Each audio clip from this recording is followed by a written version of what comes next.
Hello and welcome. Forecasting is extremely tricky. To get the odd trend right can be put down to luck. To get your forecast right again and again requires immense skill. The man I'm going to interview just now is arguably the hottest forecaster of the moment globally because unlike many others, almost all others, he picked the two trends which are dominating global headlines bang on. One, I remember when we met Ruchir Sharma at the Nariman Point in November last year, you said Trump will do what he wants. The Supreme Court can't stop him. The executive can't stop him. The only way he gets pulled back is when the bond market freaks out. And that is exactly what happened. And the other thing Ruchir spoke about in that interview and wrote about in his 10 top forecast was the end of American exceptionalism, the idea that America, based on its stimulus, based on the growth in big tech stocks, would just keep growing faster than everybody else, that was a bubble waiting to unravel. So before I ask Ruchir, my first question for this interview, I want to play out a small excerpt from that conversation from Nariman Point, because when you hear him now, and you remember this is going back to November 2024, it'll then make a lot more sense. So here is Ruchir Sharma before we talk to him today. So I think that the key issue for the next year is going to be that when does the American bond market say, and that's the only check and balance today left on Trump, in a way that you can argue that given the mandate he got, there's no check and balance really left in some ways, because now the Congress is totally aligned with him, with both the House and the Senate likely going in his corner. Some people would make the argument that even the Supreme Court is ideologically more aligned with him. So I think the untold story of this election just now is that there's only one check and balance in a way which is left, and that for me is the bond market. America used to run budget deficits about 3% of GDP for the last 20 years. In fact, I've got this amazing statistic which always stays with me, that America in its first nearly 250 years since independence accumulated about $17 trillion in debt. In the last 10 years, they've accumulated another $17 trillion in debt. So this trajectory has really gone vertical. And I think that this is where the big risk lies for America. And my suspicion is that in the next few months, possibly in 2025, I think that the bond market is going to start to revolt, because they're going to see that Trump's going to keep pushing for more tax cuts or letting spending increase, because there's no incentive for him not to do that until the bond market revolts. Now, Ruchir, that is as prescient can be. It's almost as if we should call you the forecaster or the soothsayer, the man who saw tomorrow.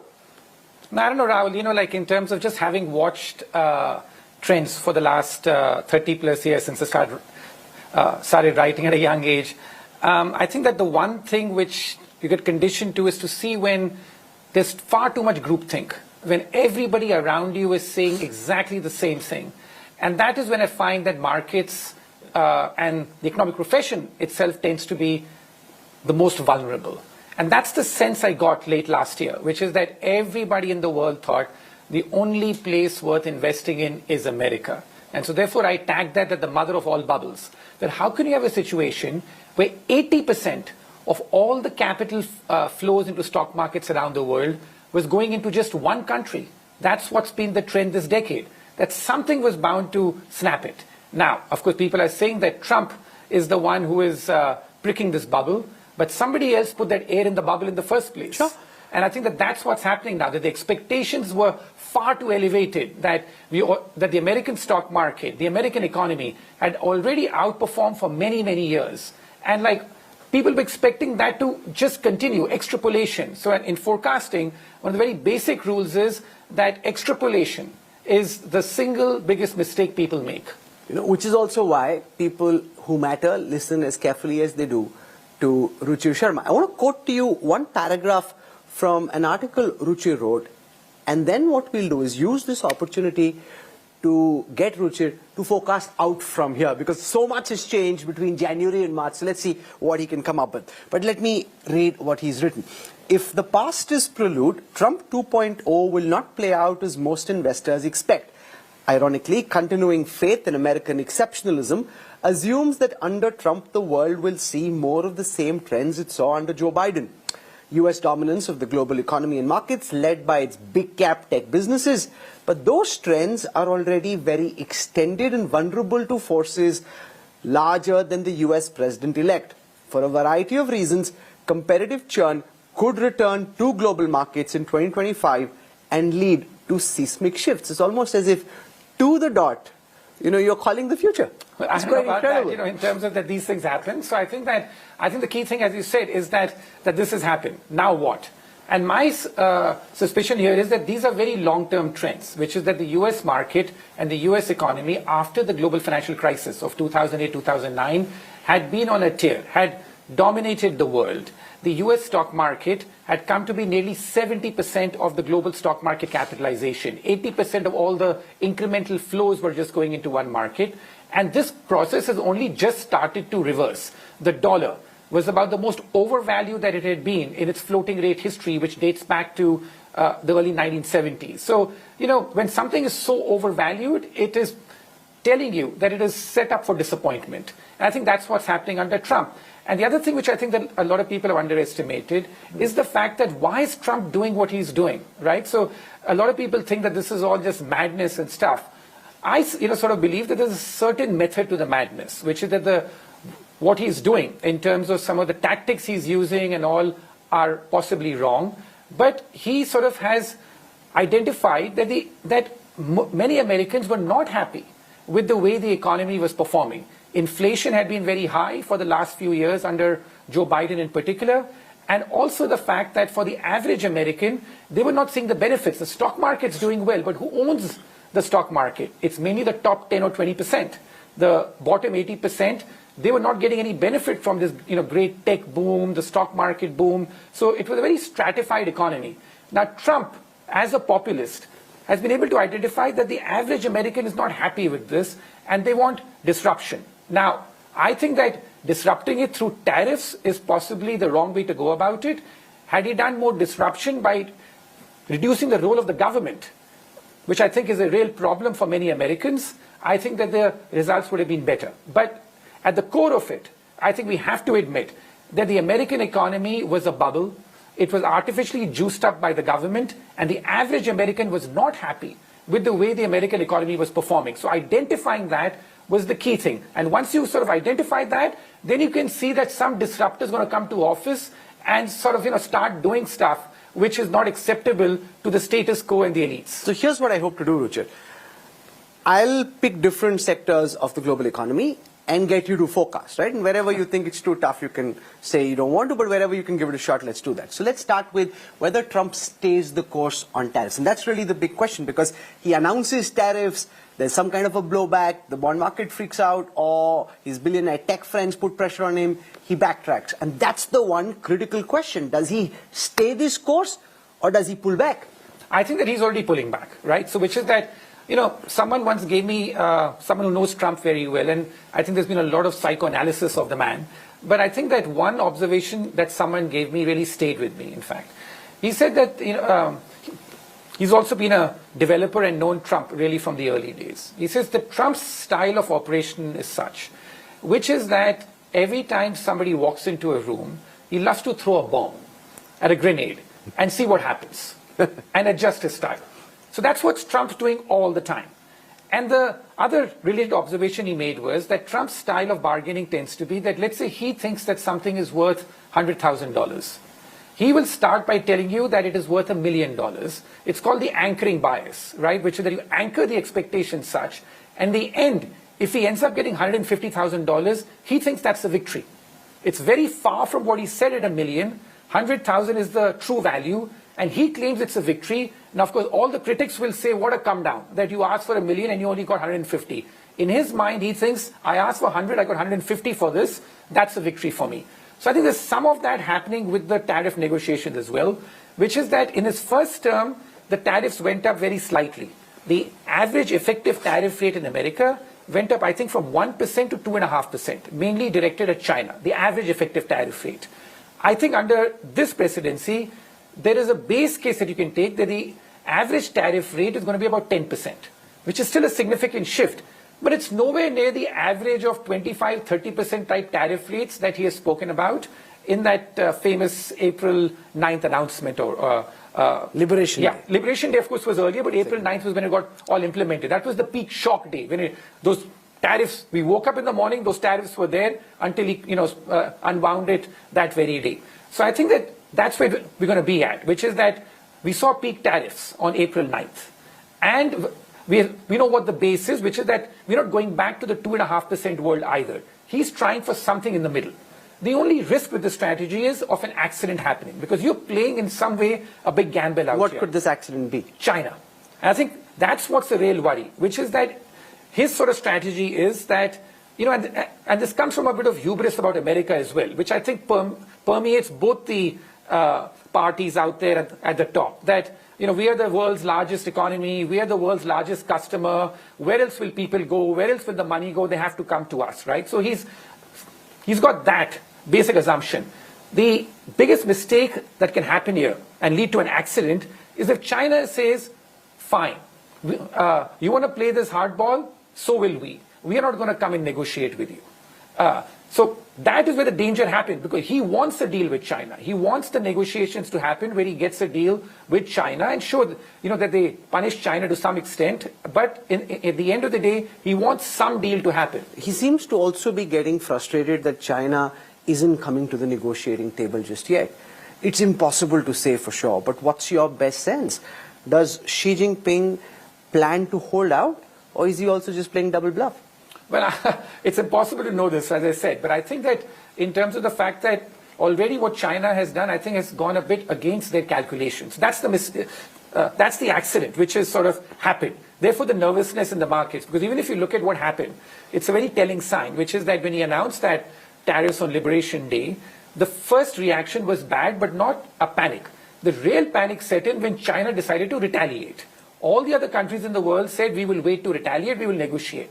The moment China said we are retaliating, that's when the fear came in that maybe an accident here could happen. So I think that that's really the big risk out here. But having said that, what can we do today? Which is that we can try and see what is going to emerge from this fog of war out here, right? So we got tariffs are going to go up in America. I think the base case is that we're going to be at least at 10%. Somewhere north of 10, but at least at 10% is the effective tariff rate into America. Most economists calculate that for every 1 percentage point increase in the effective tariff rate in America, that slows down America's economic growth rate by about 10 basis points, 0.1%. So just the fact that you have a tariff rate of north of 10% means that the American economy, just from that effect, may slow down by almost 1% just due to that. Then he's putting curbs on immigration in a serious way. So if you look at America, before the pandemic, America used to sort of get about 1 million immigrants a year, net. All immigrants put together, asylum seekers, illegal, legal, used to be like 1 million. After the pandemic, and this was like the biggest failure under the Joe Biden administration, there was a massive surge in immigration, which disturbs the social fabric of any country. And that average number went up to about 2.5 million. So huge amount of immigrants coming in. 1 million, now your trend rate is running at 2.5 million. That is expected to collapse this year to possibly 500,000. So below even what existed before the pandemic. So these are big shocks to the system, because at the end of the day, like America also needs labor. And a lot of the jobs which are being done by these immigrants, a lot of the local Americans do not want to do. So these are all shocks that are being given to the system at the same point in time. So the next question is, what impact do these shocks have on America's growth rate, which has massive bearing on global growth, right? I was reading a lot of brokerage reports which say that the probability of recession is now at 60%, it's almost 2/3. And some are saying we're already in recession. We don't see it yet because it takes 2 quarters for the data to come out, but we're already in recession. Is America almost certainly now hurtling into a recession? Well, there's no certainty, because remember that every economist was convinced in 2022 the Fed increased interest rates. Every economist was convinced that America is going to have a recession. It didn't, because there was massive fiscal stimulus and other things offset it. So I think it's too early to pronounce definitively that a recession is coming in America.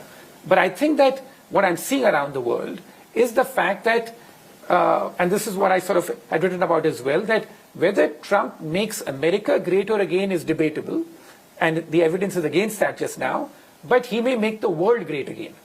How? Because I think that many leaders around the world and countries are facing that we are now in an existential crisis. So what many countries around the world are doing is that they are beginning to carry out reforms and increase trade with each other. So, there's a positive offset happening here. And the most talked about case this year has been Germany. That Germany went ahead and did this massive fiscal reform and is trying to back it up with some of the structural reforms on the labor markets and stuff. And Germany would have never done this had it not faced the threat of Trump and all this happening out there. That's what galvanized Germany.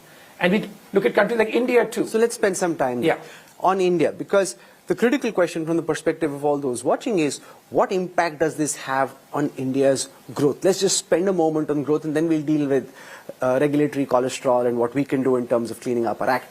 But in terms of growth, a lot of economists I've been speaking to are knocking off at least half a percentage point from India's growth, but some suggest that maybe it won't be as bad. What's your reading? I think it may not be as bad for a separate reason, which I think that economists don't quite calculate, because economists look at through the trade, the classical mechanism. But the other point, which is what I've written about in my earlier pieces as well, is the amount of money that America sucked in.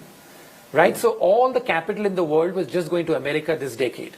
And if you look at the Indian market too, or India in general, capital inflows were pretty poor into India. Foreign capital inflows. Foreign capital flows into India. Even FDI had slowed down, but especially stock market flows had dried up over the last couple of years. I suspect what can happen in this new environment is that India could attract greater capital flows over the next couple of years. Emerging markets in general could attract more capital flows, and the dollar also could be weaker, and a weaker dollar is generally a more conducive environment for emerging markets and other countries in the world because it promotes more capital flows. So it's possible that some of the negative shock from trade, which comes because of America's higher tariffs, could be offset by more capital flows coming into countries such as India. Relative to other emerging economies, how do you view the valuations of the Indian stock markets at this time, which were hugely overvalued in the eyes of global investors, but now there's been a substantial correction? Is this an opportunity that you think foreign portfolio investors will look to actually dive into the markets at current levels? I think that there's much greater interest because, as I said, that so much of the money is being locked up in America. So barring any absolute collapse in America, that if like in terms of if this environment continues, where the capital slowly keeps coming out of America over the next few years, I think that this is a much better opportunity for emerging markets, including India. And the fact that we've had a correction over the last 6 months, I think is a positive because it's... No, but where does India rank in your listing of the attractiveness of the Indian stock markets when compared with other peer economies? I think that, it's a bit nuanced, that from a pure valuation standpoint, India is clearly more expensive. But the growth opportunity here is much greater because of the size and the diversity of the market, which is that, we still have more than 500 companies in India with a market cap of more than $1 billion. That kind of diversity and depth you don't find in any other emerging market. Because the money is also heading a lot towards China, where, and you write about it in one of your pieces, where you compare BYD with Tesla in terms of market cap, in terms of price earning ratios. The fact that Chinese companies are, undervalued relative to the American peers, and now with DeepSeek we've seen also out-innovating some of the American companies. So is China going to suck a lot of the money, or do you think Western money will now be wary of going to China? No, I think that in general, the real place from where capital is going to come out is America. So don't think of this as an India-China thing, that it is really America. Our market may almost become negatively correlated, I feel, to the American market now. Because in the past, the whole thinking was, and something even I would sort of say all the time, that when America goes up, it takes the rest of the world with it. When America goes down, it takes the rest of the world down with it. That relationship broke down in the last few years because as the American market was surging, very few markets in the world went up with it. In fact, capital came out of other markets to fund the American boom in a way. Now I think what's happening is that capital is beginning to flow to other countries. We've seen massive flows into Europe this year. It was unthinkable to say 6 months ago that Europe could attract capital flows from America. That in places like Davos, the complete consensus was exactly the opposite, which is that the only place in the world which can innovate is America. Europe is the Silicon Valley of regulation, not of innovation. Right? That was the common talk out there. So I think that the single most important variable, if you want to look at for capital flows, how much a foreigner is going to put into India, just look at the dollar exchange rate. that will tell you everything. And that's something which I'd said like even in November, that as long as the dollar was going up, don't expect capital flows to come to India. Now that the dollar has turned, and it seems to me that this is a turn which is here to stay for a while to come, I think that we should expect more capital flows. Now, of course, if we carry out policies at home which are anti-foreign capital, we make some silly decisions, that'll be counterproductive. There's no evidence of that. What's your reading of the mood in the government from the outside? I mean, do you think that we've set up a virtual deregulation committee, right, which is supposed to try and ease business in India, and they're also negotiating multiple bilateral trade agreements? Do you see the determination to push through? Do you think a trade deal is possible by fall between India and the United States, for example? Well, more than that, I think there are trade deals happening with other countries, right? So as I said, the focus can't be just America, it's the other countries. So there's definitely been a pickup in trade activity and trade deals, and this is a change. Because in some of my earlier sort of interviews, I had said that India had turned too protectionist over the last few years. And there's been a turn for the better in terms of that now at least we're doing more trade deals, we are getting more open again, because we need that. As a developing economy, we can't follow America's policies currently of turning more protectionist. We still have to sort of follow the development model. So if you look at around the world, I think what India needs to do is to engage much more on trade. One of the data that I keep quoting is that the 10 fastest growing trade routes in the world today, 8 of them don't involve America anymore. And 5 of them involve China, and India is only in one of them, where the India-China trade was increasing a lot right up until 2022. Then things have slowed down. So one thing which I think India has to do also is to, this distrust with China, I think, has to ease a bit. Why? How can you trust China given what they did along the line of actual control? I think so. I mean, you're totally correct on that. I think that China's actions on what they did were totally irrational. It's something which baffled us also, that what is China doing out here in terms of it after the kind of effort Mr. Modi had put in, to cultivate Xi Jinping, that they'd sort of spend so much time in Ahmedabad and everything, right? So it was something which was like there. So, but I think that you have to understand that China is also under pressure just now to change. So, Xi Jinping's been on a tour of all of Southeast Asia, courting neighbors. So I think that China's attitude is also changing under pressure. And but the question is, can Modi trust Xi at this moment? Because the question is, are we drawing in from the statements that we see from Jaishankar, from Piyush Goyal, the barbs on Beijing, it seems quite clear that India is drifting towards the Trump ecosystem, which is also what Trump wants very clearly, and at this moment, India seems more comfortable with. That may be okay, but I mean, my point is that if China, like India's been sending much more mixed signals, as you know, like in terms of compared to like a year ago, it seems to me some of the tensions have eased. Sure. In terms of that. Now, I think that the whole issue is that we have to learn to trade with a lot more people out here, and I don't feel that the only issue with being too sucked into the Trump ecosystem is that Trump is a deal maker. Tomorrow, if by any chance he cuts a deal with China, and with him, you can't rule these things out. Then we'll be left, like feeling a bit more isolated. So I think that we have to trust and verify that what exactly is China doing out there. If China is beginning to sort of change its attitude, I think we should respond to it. And this is coming from someone, as you know, who's been a long time China bear and like suspicious of China on many fronts. But I'm seeing a change in China too, which is that Xi Jinping has been forced to change because of the external circumstances that he's facing. He's changed in 2 ways. One is that he's reaching out now much more to the private sector. Remember that he had really launched a massive crackdown on the private sector, which damaged business confidence in China a lot in the last few years. This year, he's been meeting the private sector people a lot in public, sending a message that the government's out here to back you. Similarly, on the external front, he has been, like his, whether it's him or the PLA or whatever, have been very adventurous overseas, not just with India, but in, like in South China Sea, other places. They've been very, in terms of very aggressive. They are showing some signs of toning that down because they realize that we need other neighbors because they're under real attack from the US. So I think that that's the kind of environment that we are in, which is the fact that we have to sort of look out for ourselves. And I think that we should not sort of, have these blind spots. So we're just not going to speak to anyone out there because the environment has changed. But net, I feel that for countries like India, this could be a good moment, in fact. So I see more good of this coming for India than bad, in fact, in a way. What's your reading of the Chinese economy at this moment? Let's wargame if tariffs announced by China stay the way they are. There are very real concerns of dumping in other countries and some of that reaching India. And secondly, the fact that there is an aging population, fewer younger people, advances in cutting-edge technology. So it's all playing out at the same time. If things stay the way they are and there is no deal with Trump, what does the economic trajectory of China look like from your lens? Well, I think it depends how China responds to it. Like, one of the big sort of problems in China has been that its model, especially for such a large economy, has been far too export dependent. All economists will tell you it needs to do much more to increase domestic consumption. So does it use this opportunity now to finally make its economy much more domestic oriented, then sort of, be so export dependent? But my broad take of this trade war, when I try and map the world, that what can the world look like a few years from now?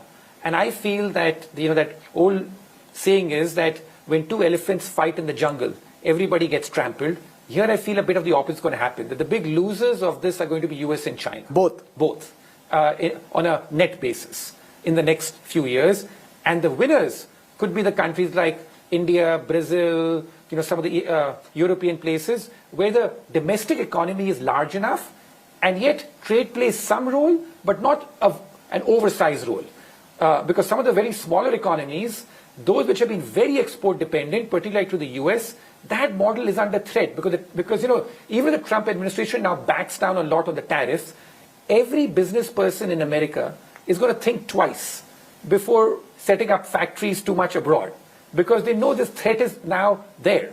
Like in a way that the... No, so do you think India is poised to benefit from Western MNCs looking to diversify out of the United States? Because there are two impulses at play. Yeah. One is Trump is saying, you come here, make in America. Yeah. Modi ji is saying, you come and make in India. Right. And those companies don't want to get on the wrong side of Trump. Right. So does India benefit? The other argument, of course, is that the United States simply doesn't have the kind of workforce required for the kind of manufacturing that Trump is talking about. So how does this play out? No, I think that that American companies are going to be much more reluctant in general to invest overseas. In fact, I think one of the single biggest losers of this trade war are going to be American companies.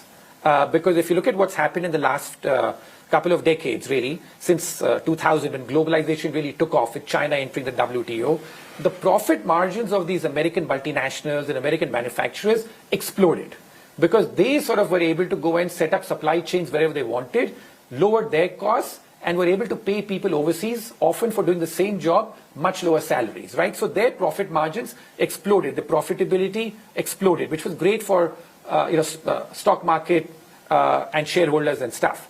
Now, regardless of what happens, I think that the calculation is not going to be pure about efficiency anymore.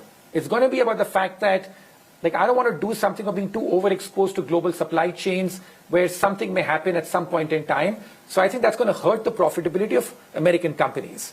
So in that regard, for India to rely too much on American capital to come here, especially in terms of foreign direct investment from America, from these companies, I think that scope's limited. Where things can increase a lot is that other European, Japanese, these other companies, they are going to still be sort of looking to diversify and to go out. Now, it's what we do with our domestic regulatory environment, that if we improve that and we get that in. The problem in India, as you know, is not the fact that the opportunity set's not there. What keeps foreigners out of India often is that our domestic regulatory environment and the domestic ecosystem is so complicated. That's what is the real hurdle. Is that changing in your view? At the margin. I think it's only happening at a, not fast enough. Now again, on trade, we have changed.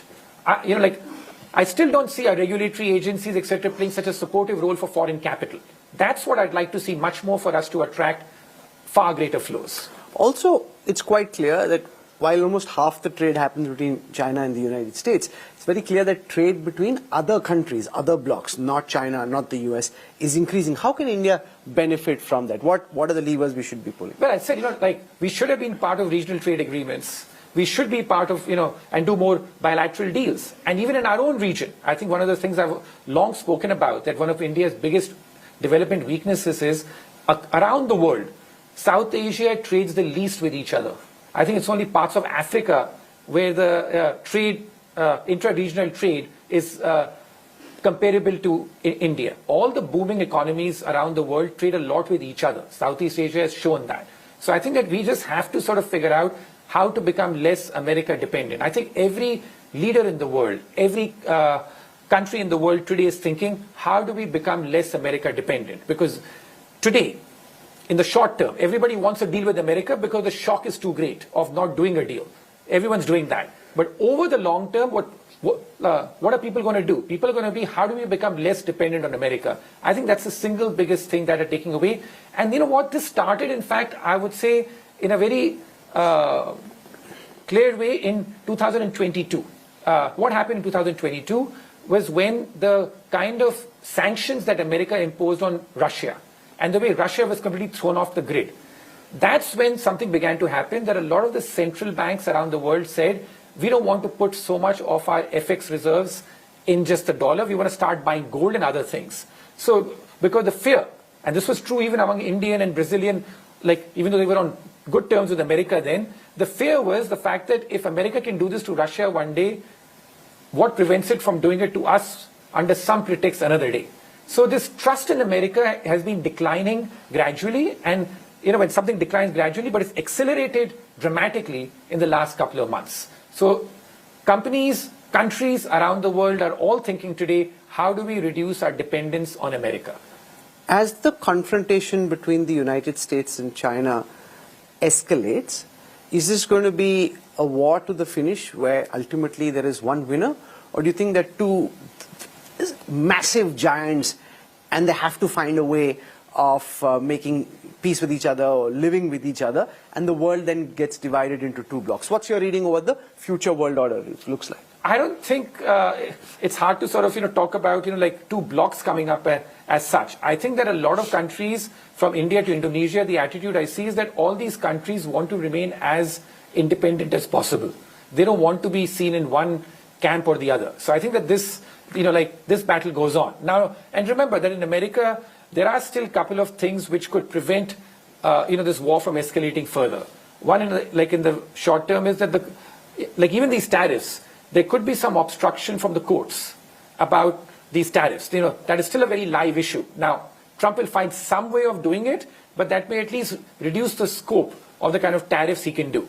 And then, in 18 months' time, you have a midterm election in America, and everything points to the fact that there's an anti-establishment wave still going. So this time the Republicans could lose some of their majority out there, and the Democrats could sort of have some majority out there. That will also put some check and balance back in place. So, as that old line goes, that nothing is permanent, this too shall pass. But I think that enough has been done to at least sow the doubts here that you cannot rely on America all the time, and it is a complete folly to put all your capital into America and ignore the rest of the world. That consensus has been badly shaken. But it's almost as if Trump's second presidency has become entirely about tariffs. I mean, I don't know what happens from here, but so much disproportionate attention. It almost seems as if that's the wand that he wants to wave, and there's very little talk about anything else. Yeah, so I think you've hit a great point out here, which is that's really unfortunate, because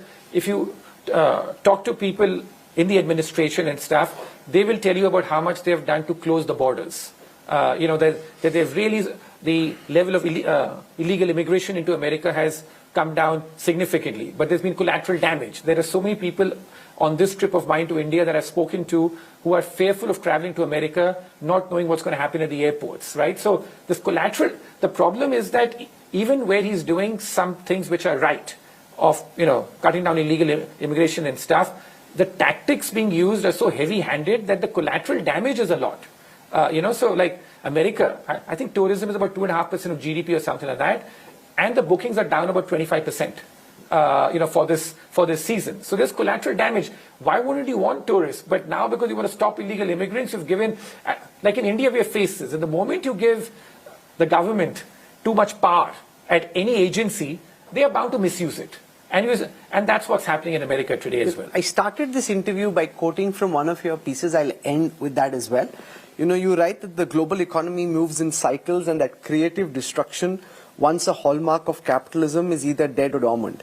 If we are on the cusp of its return, as you suggest, what are the signs that a contrarian shift is finally taking hold? So here's what you've written. Creative destruction has been a defining and necessary feature of capitalism since its roots in the 18th century.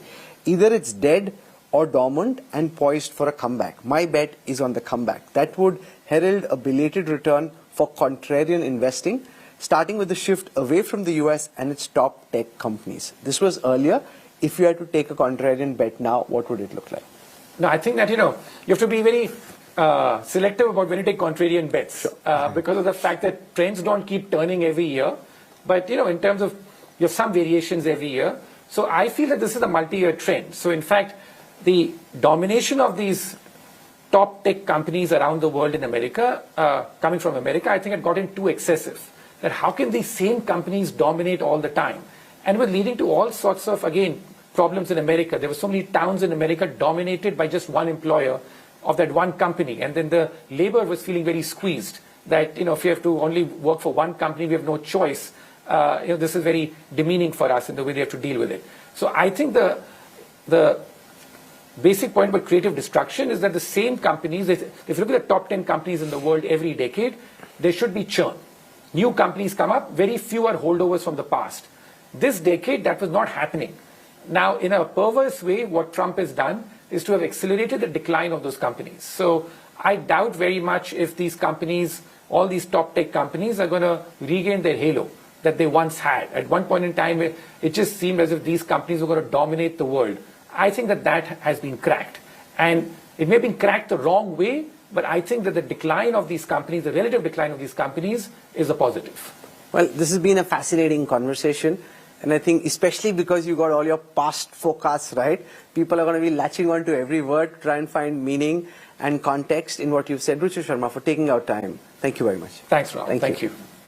You're watching the NewsTrack. The political fireworks over the West Bengal violence continue to explode. India today has been able to access the Mamata Banerjee government's report into the violence.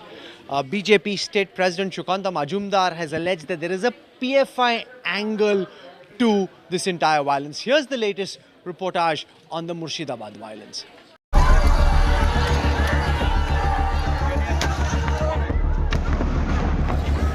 Political blame game over Bengal riots escalates.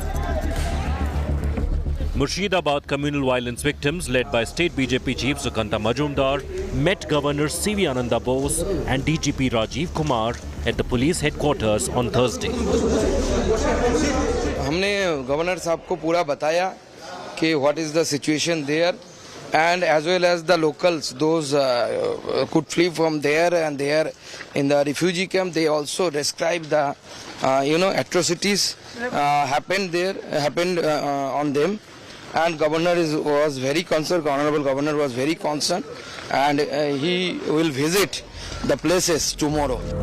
Governor Ananda Bose will be visiting Murshidabad and meeting victims there as well. What really happened in the field, that's a reality check which I am doing today. I am also meeting some of the victims who have come to meet me here. After taking the views of all sections of society who are affected, then I will tell you what exactly is the report. My sympathies are with the family. I will certainly go there if it is okay with them. Union Minister Sukanta Majumdar earlier hinted at the role of radical outfit Popular Front of India in Murshidabad riots. As mentioned by them, the call for riot was given from the loudspeaker of the masjid. If BJP comes into power and this type incident happen, we will ban masjid or any other religion campus which will be used in case of provoking the riots in any area of West Bengal. Bengal leader of opposition Suvendu Adhikari has moved the Calcutta High Court again, demanding that the NIA be assigned Murshidabad riots investigation. The BJP has also demanded a permanent BSF camp in violence-hit areas and immediate compensation to victims of the clashes. The TMC meanwhile accuses the BJP of inciting Murshidabad riots. The party claimed immediate action was taken in the aftermath of the violence, including the arrest of over 270 suspects, and that homes had been rebuilt. The victims, we are giving 10 lakhs to each family, and the victims जिसको घर तोड़ा है जो भी इसमें शामिल है, मैं इन्वेस्टिगेशन का पहले इसको बारे में कुछ टिप्पणी नहीं करेंगे। जो बीजेपी करते हैं उसको सेंट्रल मिनिस्टर करते हैं। इन्वेस्टिगेशन के लिए हम लोगों ने सीट तैयार किया है, लेट देम फाइंड आउट, लेकिन उसको सबको घर हम बांग्ला का बाड़ी बना देंगे। The police have formed a special investigation team of 9 members to probe the violence that took place in Murshidabad on April 11th. Amidst all of this fiasco, we see people who were forced to leave their houses, citing that all they want is an assurance that such kind of violence, arson, vandalism will never be repeated in their homeland and they can stay over here in peace. With camera person Shamsundar Ghosh, this is Suryagni Roy for India Today, Murshidabad. A political storm has erupted in Kashmir over former Raw Chief A.S. Dulat's latest book. The book, which is yet to be released, makes the controversial claim that Farooq Abdullah was ready to back the scrapping of the Constitution's Article 370 5 years ago. The former Jammu and Kashmir Chief Minister has issued an outright denial and accused Dulat of indulging in sensationalism to sell his book. Former Raw Chief A.S. Dulat, in his new book, The Chief Minister and the Spy, has made some startling claims. Dulat says that former Jammu and Kashmir Chief Minister Farooq Abdullah privately backed the abrogation of Article 370, a move he had called a betrayal in public. The former spy chief goes a step further, writing that the National Conference might have even supported the move in Parliament, had the centre taken it into confidence. Dulat's claim have sparked a political firestorm in Jammu and Kashmir. The opposition questioned the National Conference in their stand, labelling Abdullah and his party as hypocrites. ये national conference थे, इससे पहले 2014 में भी ये रातों को जाके मिलते थे अमित शाह साहब से, उमर साहब कि पीडीपी के साथ सरकार मत बनाओ, हमारे साथ बनाओ, और बिला शर्त शुरू। तो ये कोई नई बात नहीं है इनके लिए। जब एक पार्टी सारा इलेक्शन जो है 370 की बुनियाद पर और बीजेपी के खिलाफ लड़ती है और फिर उसके बाद मालूम पड़ता है कि ये खुद उनकी गोद में बैठे थे, ये हिपोक्रेसी नहीं है तो फिर क्या? The National Conference is pushing back hard, accusing Dulat of peddling fiction. मुझे लगता है वो सिर्फ रेलेवेंस अपने करना चाहते हैं। It's a figment of imagination, इसमें कुछ नहीं है, अपने आप की रेलेवेंस लाना चाहते हैं। ये बुक खुद ही अपनी बात को कॉन्ट्रडिक्ट करता है। अगर ऐसा कुछ है तो it's very unfortunate, but I believe कि ऐसा कुछ नहीं होगा। एंड डॉक्टर साहब का इस पे स्टेटमेंट आना चाहिए। They should, I mean he should speak about it. And in a twist in the tale, Dulat has come out to clear the air. ये फारूक अब्दुल्ला के बारे में है। It's an appreciation of Dr. Farooq Abdullah, the great man. ये फजूल ने एक फिक्रा कहीं से ले लिया और कह दिया मे बी, वो उन्होंने कहा may be. Dulat's book has reignited Kashmir's most sensitive political debate, and the storm, it seems, is just getting bigger. Bureau Report, India Today. Days after sealing the alliance with the BJP in Tamil Nadu, AIADMK chief E. Palaniswami has said that there will be no coalition government in the state. The no power sharing comment has triggered a political storm in the poll-bound state. Here's more.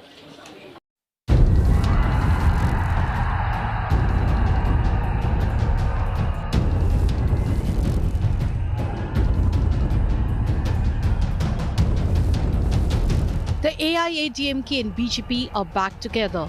After contesting the 2024 Lok Sabha polls separately and losing all 39 seats to the DMK-led front, the two parties are realigning to avoid splitting anti-DMK votes. But even before the alliance could take off, AIADMK chief Edappadi Palaniswami has rocked the boat. கூட்டணி அரசுன்னு சொல்லவே இல்லை. நீங்க தப்பா புரிஞ்சுக்கிட்டு ஏதோ அனைத்து இந்திய அண்ணா திராவிட முன்னேற்ற கழகம் பாரதிய ஜனதா கூட்டணி ஆட்சி அமைக்கும். அப்படிலாம் அவர் சொல்லவே இல்லை. திருப்பியும் சொன்னார், டெல்லிக்கு மாண்புமிகு பிரதமர் மோடி அவர்கள் தமிழ்நாட்டுக்கு என்னுடைய பெயரை சொல்லி சொன்னார்.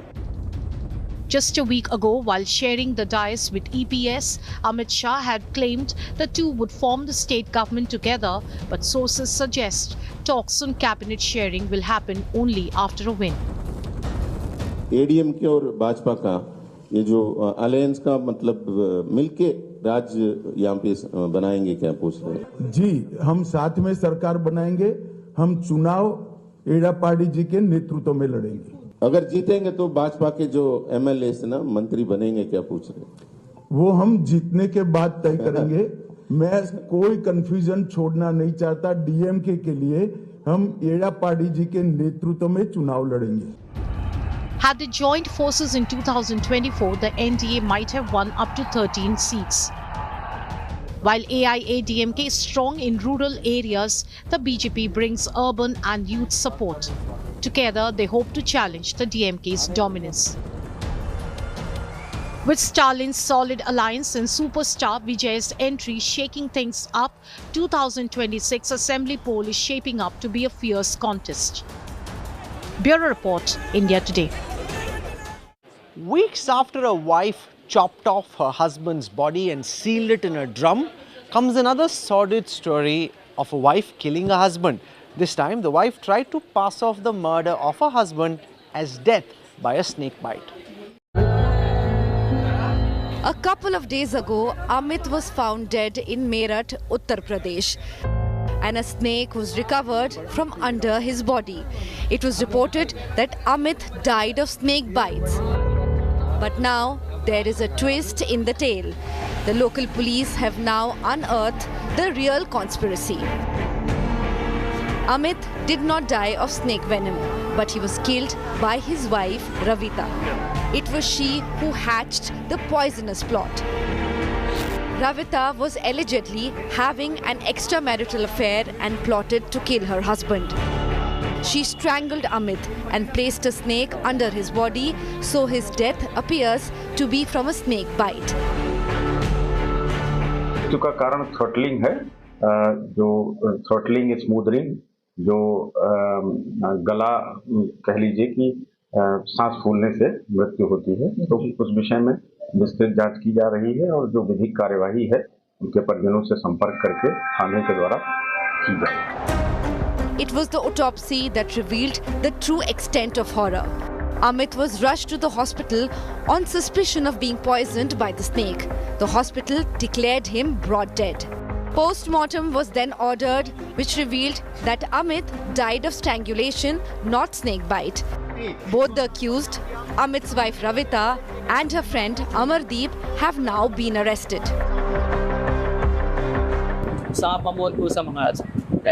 कोई आइडिया कैसे आया? आइडिया ये मेरे नेता रविता ने पता क्या क्या कहा रविता ने, तुम क्या क्या कहा? मुझे मार पीट रहा है, आप ही बहुत वो कर रहा है। ये सांप का आइडिया जो है क्या नाम रविता का था, तुम्हारा था? This is the second sensational murder that has stunned Meerut. First, it was Muskan, who chopped up her husband's body and stuffed it in a blue drum. Now, Ravita and a snake bite conspiracy. Bureau Report, India Today.